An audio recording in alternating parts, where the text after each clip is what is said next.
Good morning, my dear students. Let's start chapter number 4. We started in the previous video. Open your book on page number 36. On the top of your page, you have to mention today's date on the top of this page. Then, next point, Mansabdari crisis. We are discussing the causes of a decline of Mughal Empire. So, these are the causes.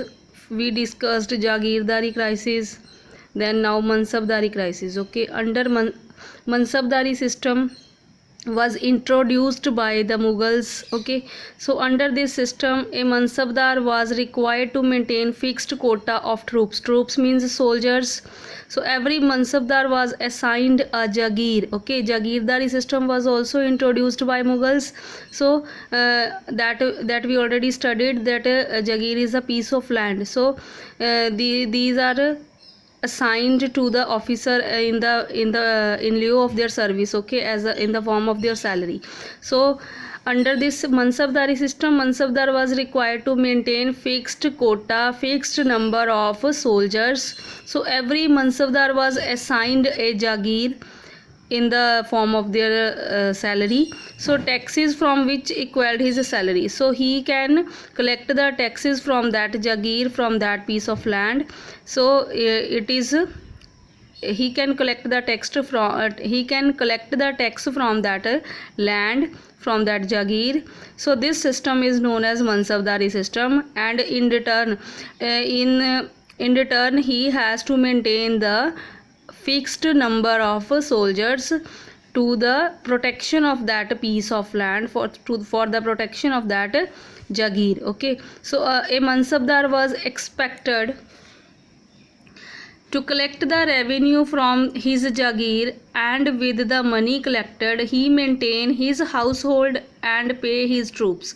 So the money which he collected as a tax from that Jagir, that money he spent on his household needs, and he pay his soldiers in the form of their salary. Okay, so Mansabdari system faced a crisis in the last half of the 17th century. The number of Mansabdars increased rapidly this time due to the shortage of profitable Jagirs and the gradual weakening of the centralized control. The Mansabdars grew lax in maintaining the number of troops that was required of them. So with the passage of time in the last half of the 17th century, many number of Mansabdars increased very rapidly. So due to the shortage of profitable Jagirs and the gradual weakening of the centralized control, Mansabdar could not maintain the number of soldiers, and this affected the military strength of that empire. Okay, next, weak military administration. The failure on the part of the Mansabdar to maintain the required number of troops and the inability of the Mughals to adapt new warfare technology, these undermined the military might of the empire. Not only was the equipment outdated, the artillery means large caliber guns, okay, we can say tanks, wing of the army was also neglected. Further, little effort was made to develop a navy. In the wake of foreign invasions, the empire failed to defend itself. Okay, so due to the failure of the Mansabdari system, and due to that equipment was not outdated, artillery wing of the army was also neglected, it was not developed.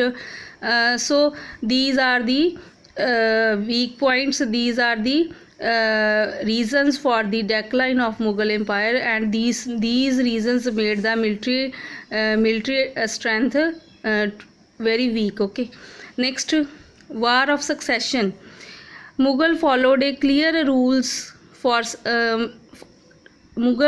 no clear rules of succession. Succession means कि मुगल्स के time पे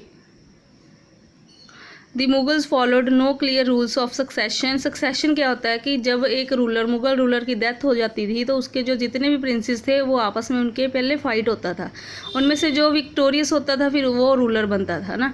सो ये क्या है, Mughal followed no clear rules of succession, कि उन्होंने कोई rules नहीं बनाए सक्सेशन के लिए कि उसकी रूलर की डेथ के बाद उसका क्या क्राइटेरिया है, कौन रूलर बनेगा, है ना। So every prince considered himself to be the next ruler. The death of an emperor therefore was almost always followed by a war of succession. These wars not only caused a financial drain on the empire, देखो these wars caused financial drain, financial burden on the economy of that empire, but also invariably lead to the loss of men and equipment. So moreover, a quick succession of rulers added to the political instability of the empire. Next one is Aurangzeb's policies.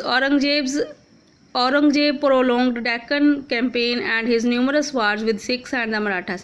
So Aurangzeb's policies also responsible for the decline of Mughal Empire. Aurangzeb spent more than 25 years to control the Deccan rulers. So his Deccan campaign took his lot of wealth and energy. So this made the negative impact on the treasury of that Mughal Empire. His numerous wars with the Sikhs and the Marathas left him with a little time to attend the administrative needs of the empire. In such a scenario, the empire tottered towards the decline. So next is foreign invasions. The invasions of Nadir Shah. Nadir Shah was the ruler of Persia. In 1739 he shook the very strong foundation of the Mughal Empire. He took away the famous Kohinoor diamond and the peacock throne of Shah Jahan. Between 1748 and 1767, Ahmad Shah Abdali invaded northern India several times. He defeated the Marathas in the third battle of Panipat. So here is the internal question arise. When and between whom the third battle of Panipat fought. So you have to write third battle of Panipat was fought between Marathas and Ahmad Shah Abdali. It was fought in 1761 and Ahmad Shah Abdali got victorious. And so Ahmad Shah Abdali destroyed the Marathas' ambition of becoming the supreme power of India. As a result of these invasions, the already tottered Mughal Empire reached to the verge of collapse. Okay, it was increasingly confined to the area in and around the Delhi. So weak successors. Last point is weak successors. The successors of Aurangzeb were weak. Later Mughal rulers, they were not so much effective. They could not regain the power, and they were not capable to rule effectively. So these are the regional kingdoms emerged as rival centers of the power. The Mughal dynasty continued till 1858 when the British removed Bahadur Shah Zafar. So the reigning Mughal emperor from the throne, and they brought an end to the Mughal Empire. So Mughal Empire came to an end in 1858.